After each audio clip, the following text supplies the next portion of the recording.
రాష్ట్ర ప్రభుత్వాన్ని రాజకీయంగా అస్థిరపరిచే ప్రయత్నాన్ని వైసీపీ పార్టీ చేస్తూనే ఉంది. ముఖ్యంగా ఇటీవల డిఎస్సి అంశాన్ని అడ్డం పెట్టుకుని రాష్ట్ర ప్రభుత్వం మీద తీవ్ర విమర్శలు చేయడమే కాకుండా ప్రభుత్వం మీద ఒత్తిడి తెచ్చే ప్రయత్నం చేసింది. అయితే ఇవన్నీ కూడా కోర్టుల్లో బెడిసి కొడుతూ వచ్చాయి. దీంతో జగన్మోహన్ రెడ్డి వ్యూహం మరొకసారి విఫలమైందని చెప్పొచ్చు. డిఎస్సిని అడ్డం పెట్టుకుని రాష్ట్ర ప్రభుత్వాన్ని బదనం చేయాలని పన్నిన కుట్రకు నిన్న హైకోర్టులో తెరపడింది. సో వైసీపీ ఎమ్మెల్సీగా ఉన్నటువంటి పర్వతరెడ్డి చంద్రశేఖర్ రెడ్డి డిఎస్సిలో అక్రమాలు జరిగాయి, సిబిఐ విచారణ జరపాలి అని చెప్పి నిన్న ఒక ప్రజా ప్రయోజన వాద్యాన్ని కోర్టులో దాఖలు చేస్తే అది హైకోర్టు చీఫ్ జస్టిస్ ధర్మాసనం ముందుకైతే రావటం జరిగింది. వాస్తవానికి ఇదే పిల్ను గతంలో ఒక 10 రోజుల క్రితం వీళ్ళు వేస్తే కోర్టు తీవ్రంగా ఆక్షేపించింది. అట్లీస్ట్ పిల్లు కరెక్ట్గా వేయటం కూడా రాలేదు, సో దీన్ని ప్రాపర్గా ఎలా తీసుకోవాలి, మీరు టైంపాస్ చేయడానికి పిల్ వేశారా అని చెప్పి ఆగ్రహం వ్యక్తం చేస్తే కోర్టుకు బహిరంగ క్షమాపణ చెప్పి ఆ పిల్ను వెనక్కి తీసుకున్నారు. ఇప్పుడు మళ్ళీ పిల్ దాఖలు చేశారు. సో దీని మీద కోర్టు ఏమందంటే, ఇందులో వాళ్ళు చెప్పింది ఏంటంటే డిఎస్సిలో అక్రమాలు అవకతవకలు జరిగాయి, వాటి మీద విచారణ జరగాలి అని చెప్పింది. కోర్టు మొదటగా అడిగిన ప్రశ్న ఏంటో తెలుసా? దీనికి మీ దగ్గర ఉన్న ఆధారాలు ఏంటి? డిఎస్సిలో జరిగిన అవకతవకలు జరిగాయి, అక్రమాలు జరిగాయి అనటానికి మీ దగ్గర ఉన్న ఆధారాలు ఏంటి అని ప్రశ్నిస్తే వైసీపీ తరపు లాయర్ నుంచి ఎటువంటి సమాధానం లేదు. దాంతో కోర్టు ఏమని వ్యాఖ్యానించిందో తెలుసా? మీరు రాజకీయ ప్రయోజనాల కోసం పిల్ దాఖలు చేస్తాము అంటే చూస్తూ ఊరుకునేది లేదు అని ఒక రకంగా హెచ్చరించింది. అంటే రాజకీయ ప్రయోజనాల కోసం పిల్ యొక్క ప్రాముఖ్యతను మీరు దెబ్బతీసే ప్రయత్నం చేస్తున్నారు, దాని అర్థమే మారిపోయేలాగా చేస్తున్నారు, దీన్ని మేము ఎట్టి పరిస్థితుల్లో సహించేది లేదు అన్నట్టుగా నిన్న కోర్టు తీవ్ర వ్యాఖ్యలతో ఆక్షేపిస్తే వాళ్ళ దగ్గర వైసీపీ తరపున సమాధానం కూడా లేదు. నిన్న పిల్ వేసింది వీళ్ళైనప్పటికీ కూడా కోర్టు అడిగిన ఏ ప్రశ్నకు అందులో సమాధానం లేదు. వీళ్ళు ప్రధానంగా చెప్పింది ఏంటంటే డిఎస్సి రిజర్వేషన్ను 2% నుంచి 3%కి పెంచారు, దానివల్ల ఇతరులకు అన్యాయం జరిగింది అని ఒక వాదన తెచ్చారు. అలాగే తప్పుడు సర్టిఫికేట్ల ద్వారా కొంతమంది ఉద్యోగాలు పొందారు, దొడ్డిదారిన ఉద్యోగాలు పొందారు అని నిన్న కోర్టులో వాదిస్తే కోర్టు ఏమని అడిగిందంటే 3% రిజర్వేషన్ అనేది కేంద్ర ప్రభుత్వ నిర్ణయానికి అనుగుణంగా రాష్ట్ర ప్రభుత్వం తీసుకున్న చర్య తప్ప ఇందులో రాష్ట్ర ప్రభుత్వం ప్రత్యేక ఇంట్రెస్ట్ ఏమీ లేదు కదా అని ప్రశ్నించింది ఒకటి. రెండోది, మీరు ఎవరైతే తప్పుడు సర్టిఫికెట్లతో దొడ్డిదారిన ఉద్యోగాలు పొందారు అని చెబుతున్నారో వాళ్ళ పేర్లు ఎందుకు ఇందులో మెన్షన్ చేయలేదు, వాళ్ళను ఎందుకు ఇందులో ప్రతివాదులుగా చేర్చలేదు అని అడిగితే వైసీపీ దగ్గర సమాధానం లేదు. 2 ప్రశ్నలకు వైసీపీ దగ్గర సమాధానం లేదు. కొంతమంది అక్రమ మార్గంలో ఉద్యోగాలు పొందారని మీరు చెప్పారు కదా, ఎవరా కొంతమంది? ఇంకోటి కూడా చెప్పింది కోర్టు, ఎవరైతే ఆరోపణలు చేశారో వాళ్ళే నిరూపించాల్సిన బాధ్యత ఉంటుంది, మీరు ఈ పిల్లులో ఆరోపణలు చేశారు కాబట్టి దానికి ఆధారాలు చూపించాల్సింది కూడా మీరేనని చెప్పి నిన్న ఎవరైతే వైసీపీ తరపు లాయర్ ఉన్నాడో ఆయనకి కోర్టు చెబితే పాపం ఆయన దగ్గర సౌండ్ లేదు. ఇక్కడ ఇంకో ట్విస్ట్ ఏంటో చెప్పనా నేను, వీళ్ళు బయట ఏం మాట్లాడుతున్నారు? పేపర్ లీకు నారా లోకేష్ రాజీనామా చేయాలి అంటున్నారు. కానీ కోర్టులోకి వెళ్ళి పేపర్ లీక్ గురించి మాట్లాడట్లా, హైకోర్టులో పేపర్ లీక్ గురించి మాట్లాడట్లా. దేని గురించి మాట్లాడుతున్నారు? స్పోర్ట్స్ కోటా గురించి మాట్లాడుతున్నారు, స్పోర్ట్స్ రిజర్వేషన్ గురించి మాట్లాడుతున్నారు, నోటిఫికేషన్ ఇచ్చినప్పుడు ఏదో కొన్ని తప్పులు జరిగాయని చెప్పి దాని గురించి మాట్లాడుతున్నారు తప్ప ఈ పేపర్ లీక్ అనే పదాన్ని కోర్టులో బలంగా నొక్కి చెప్పట్లేదు. ఎందుకు నొక్కి చెప్పట్లేదు అంటే కోర్టులో పేపర్ లీకు అనగానే మొదట మీ దగ్గర ఉన్న ఆధారం బట్టి అంటది.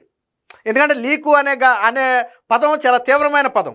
సో అంత ఆషామాషిగా తీసుకోదు కోర్టు, మనం బయట తీసుకున్నట్టుగా కోర్టు తీసుకోదు. ఎప్పుడైతే పేపర్ లీక్ అయ్యింది అని వీళ్ళు కోర్టులో వాదిస్తారో లీక్ అయ్యింది అనటానికి మీ దగ్గర ఉన్న ఆధారం ఏంటో పట్టుకురండి అని అడుగుద్ది. అప్పుడు వెంటనే ఏం చేయాలి? వీళ్ళు ఆధారాలు పట్టుకుని వెళ్ళాలి. వీళ్ళ దగ్గర ఆధారాలు ఉన్నాయా? లేవు. ఆధారాలు లేవు అంటే కోర్టు మళ్ళీ తీవ్రంగా ఆక్షేపించి పిటిషన్ కొట్టేస్తుంది. దాంతో ఇలా కుట్ర మొత్తం బయటపడిపోద్ది. ఎప్పుడైతే వీళ్ళు పేపర్ లీక్ అన్నారో, ఎప్పుడైతే కోర్టు ఆధారాలు ఇవ్వని కొట్టేస్తుందో అప్పుడు వీళ్ళ కుట్ర బయటపడిపోద్ది. అందుకని వీళ్ళు తెలివిగా పేపర్ లీక్ అంశాన్ని కోర్టులో చెప్పరు. పేపర్ లీక్ అనేది కేవలం బయటే చెప్తారు. రాజకీయ వ్యాఖ్యలు చేసేటప్పుడు మాత్రమే పేపర్ లీక్ అంటారు, కోర్టులో మాత్రం పేపర్ లీక్ అనరు. డిఎస్సి 3% రిజర్వేషన్ అంటారు, నోటిఫికేషన్ ఇచ్చేటప్పుడు కొన్ని తప్పిదాలు అంటారు. మళ్ళీ ఇక్కడ ఇంకోటి ఏంటో తెలుసా, మీరు స్పోర్ట్స్ కోటాలో కొంతమంది అభ్యర్థులు నష్టపోయారని చెప్తున్నారు కదా, మరి ఆ నష్టపోయిన అభ్యర్థులు ఎవరు ఎందుకు కోర్టుకు రాలేదు అని ప్రశ్నించింది. ప్రశ్నిస్తే వైసీపీ తరపున ఏం సమాధానం చెప్పారు, ప్రభుత్వం వాళ్ళని భయపెడుతుంది కాబట్టి వాళ్ళు కోర్టుకు రాలేకపోతున్నారు, అందుకే మేము పిల్ దాఖలు చేశామన్నారు. కోర్టు వెంటనే ఏం చెప్పిందో తెలుసా, అంత భయపడితే 335 పిటిషన్లు ఇప్పటి వరకు ఈ డిఎస్సి మీద దాఖలు చేశారు, అంటే అభ్యర్థులు దాఖలు చేశారు. మరి భయపడితే 335 పిటిషన్లు ఎలా వచ్చాయని కోర్టు ప్రశ్నించింది. వైసీపీ తరపు లాయర్ని ప్రశ్నిస్తే పాపం ఆయన మంచిలు దాటం తప్ప ఆయన దగ్గర సమాధానం లేదు. అభ్యర్థులు నిజంగా భయపడితే 335 పిటిషన్లు కోర్టుకి ఎలా వచ్చాయి? 335 మంది పిటిషన్లు వేశారు కోర్టులో డిఎస్సిలో వివిధ కారణాలతో. మరి అన్ని పిటిషన్లు ఎలా వచ్చాయి కోర్టుకి? సో మీరు చెప్పేదానికి శాంటిటీ లేదు, సో మీరు చెప్పేదానికి ఎక్కడా కూడా అర్థం లేదు అని చెప్పి కోర్టు తిరిగి వ్యాఖ్యానిస్తే పాపం ప్రతి దాంట్లో కూడా నిన్న వాళ్ళకి ఎదురు దెబ్బ. ఫైనల్గా కోర్టు ఏం చెప్పిందంటే, మీరు పిల్ వెనక్కి తీసుకుంటారా, వాదనలు వినిపిస్తారా?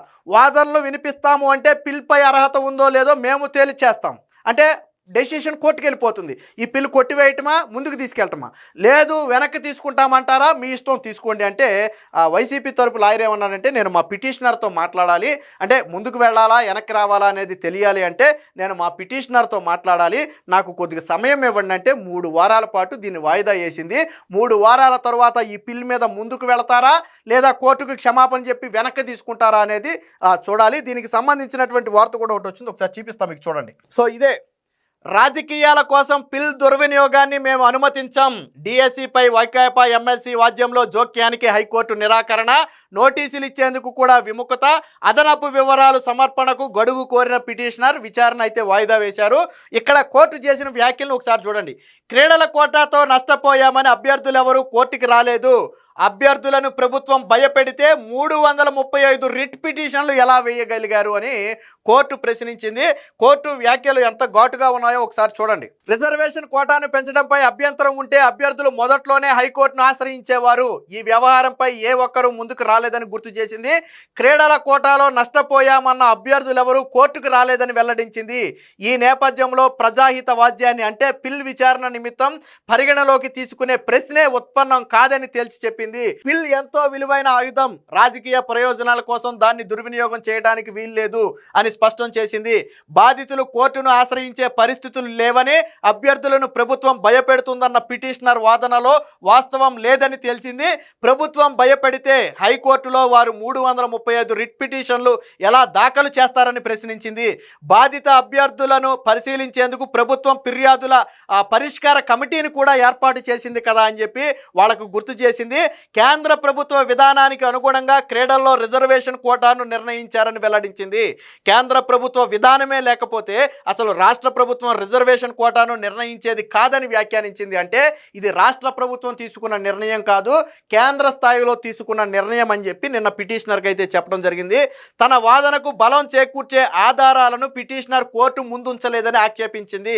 నేను చెప్పా కదా, వీళ్ళు ఆరోపణలే చేస్తారు, ఆధారాలు ఉండవు. ఇదే మాట కోర్టు చెప్పింది. ఇక్కడ అక్రమ మార్గంలో ఉపాధ్యాయ పోస్టులు పొందారని ఎవరిపై ఆరోపణ చేస్తున్నారో వారిని వాద్యంలో ఎందుకు ప్రతివాదులుగా చేర్చలేదని ప్రశ్నించింది. ప్రతివాదులకు నోటీసులు ఇవ్వడానికి సైతం ధర్మాసనం నిరాకరించింది. పిల్ విచారణ అర్హతపై అభ్యంతరం తెలిపింది. మీ కక్షిదారుతో అంటే మీ పిటిషనర్తో మాట్లాడి వాదనలను కొనసాగిస్తారా, పిల్ని ఉపసంహరించుకుంటారా అనేది కోర్టుకు చెప్పాలని చెప్పింది. దీంతో పిటిషనర్ కొంత సమయం కావాలి అని అడగడంతో 3 వారాలకు వాయిదా వేసింది. సో చూశారు కదా, కోర్టు చాలా స్పష్టంగా ఎక్కడా కూడా ఇక్కడ మీరు మాట్లాడిన దాంట్లో ఎక్కడైనా సరే పేపర్ లీక్ అని ఉందా? ఇప్పుడు మనం మాట్లాడుకున్న దాంట్లో ఎక్కడైనా పేపర్ లీక్ అని ఉందా? లేదు. పేపర్ లీక్ అనే పదాన్ని వీళ్ళు కోర్టులో వాడట్లా. బయట రాజకీయంగా మాత్రమే పేపర్ లీక్ అంటున్నారు, కానీ ఇక్కడ ఎక్కడా కూడా పేపర్ లీక్ అని వాడట్లా. కోర్టులో వైసీపీ తరపు లాయర్ ఎక్కడా కూడా పేపర్ లీక్ అయ్యింది, దీని మీద సిబిఐ విచారణ జరపండి అనట్లా. అక్రమాలు జరిగాయి, డిఎస్సిలో అక్రమాలు జరిగాయి, స్పోర్ట్స్ కోటాలో అక్రమాలు జరిగాయి అంటున్నారు తప్ప పేపర్ లీక్ అయ్యింది అనే పదాన్ని కోర్టులో వాళ్ళు చెప్పటం లేదు. అంటే లీక్ అయ్యింది అంటే కోర్టు ఆధారాలు అడుగుతుంది, ఆధారాలు లేకపోతే పిటిషన్ కొట్టివేస్తే వీళ్ళ లీక్ భాగోతం మొత్తం బయటపడుతుందనే భయంతో వాళ్ళు లీక్ అనే పదాన్ని అసలు హైకోర్టులో ఎక్కడా కూడా మాట్లాడాల. దీనికి సంబంధించిన మరొక వార్త కూడా ఉంది, ఒకసారి చూద్దాం. డిఎస్సిపై వైసీపీకి మెగా షాక్, సిబిఐ దర్యాప్తుకు హైకోర్టు నో, విచారణ సందర్భంగా తీవ్ర వ్యాఖ్యలు, రాజకీయ ప్రయోజనాల కోసం పిల్ను దుర్వినియోగం చేయడానికి వీల్లేదు, విలువైన ఆయుధం ఇది, వృధా అనేది తగదు, నష్టపోతే స్పోర్ట్స్ అభ్యర్థులు కోర్టుకు రాలేదేం, భయపడుతున్నారనే వాదనతో మేము ఏకీభవించలేం, నకిలీ సర్టిఫికెట్లతో ఉద్యోగాలు అంటున్నారు, మరి వారిని ప్రతివాదులుగా ఎందుకు చేర్చలేదు, బాధితులే ముందుకు రానప్పుడు ప్రజాహితానికి అర్థమే లేదు, వాదనలు కొనసాగిస్తారా ఉపసంహరించుకుంటారా? ఎమ్మెల్సీ పర్వతరెడ్డి తరపు సీనియర్ న్యాయవాదిని ప్రశ్నించిన ధర్మాసనం. సో ఇది నిన్న కోర్టు వ్యాఖ్యలు కూడా ఒకసారి నేను వినిపిస్తా. కోర్టు యాజ్ ఇట్ ఈజ్ ఏం చెప్పిందో చూడండి. ఇక్కడ భయంతో బాధితులు కోర్టును ఆశ్రయించలేదు అనే వాదన నమ్మశక్యంగా లేదు, కొందరు అభ్యర్థులు తప్పుడు సర్టిఫికేట్లతో ఉద్యోగాలు పొందారని ఆరోపణ చేస్తున్నారు, మరి వారిని ప్రతివాదులుగా ఎందుకు చేర్చలేదు? ప్రతి న్యాయవాది ముందుగా కోర్టు అధికారి, ఆ తరువాతే పిటిషనర్ తరపు ప్రతినిధి.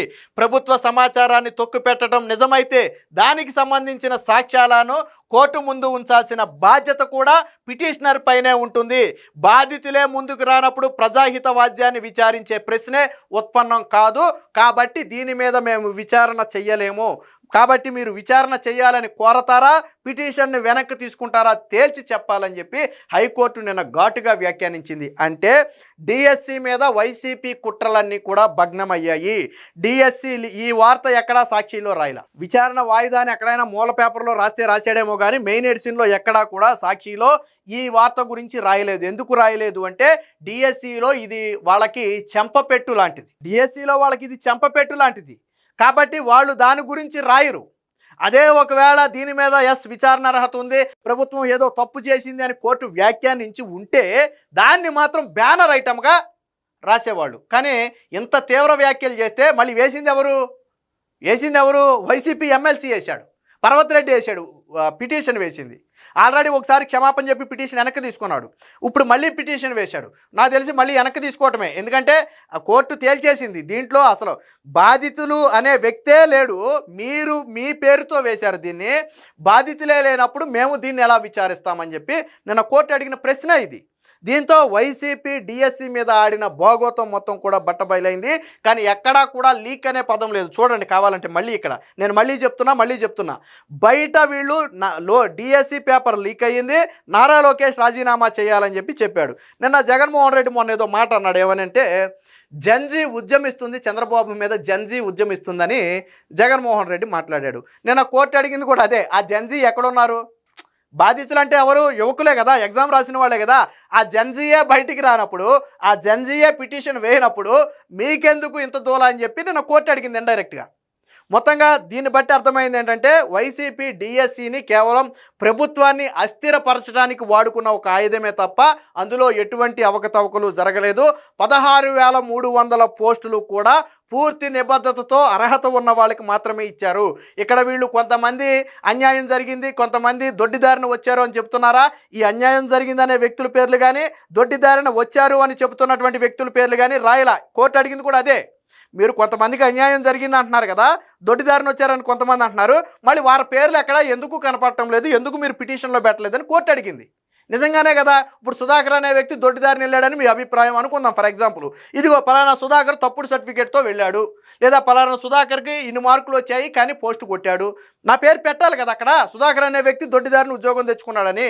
కానీ అలా ఎవరు తెచ్చుకున్నారనేది వీళ్ళు చెప్పట్ల. కోర్టు ఏమంది, మీరు ఆరోపణలు చేసినప్పుడు దాన్ని నిరూపించాల్సిన బాధ్యత కూడా మీ మీదే ఉంటుందని చెప్పి కోర్టు గుర్తు చేసింది. సో మొత్తంగా వైసీపీ డ్రామాలన్నీ కూడా దీనితో బయటపడ్డాయి. కోర్టు వ్యాఖ్యలతో డిఎస్సిలో ఎటువంటి అవకతవకలు జరగలేదని మరొకసారి స్పష్టమైంది.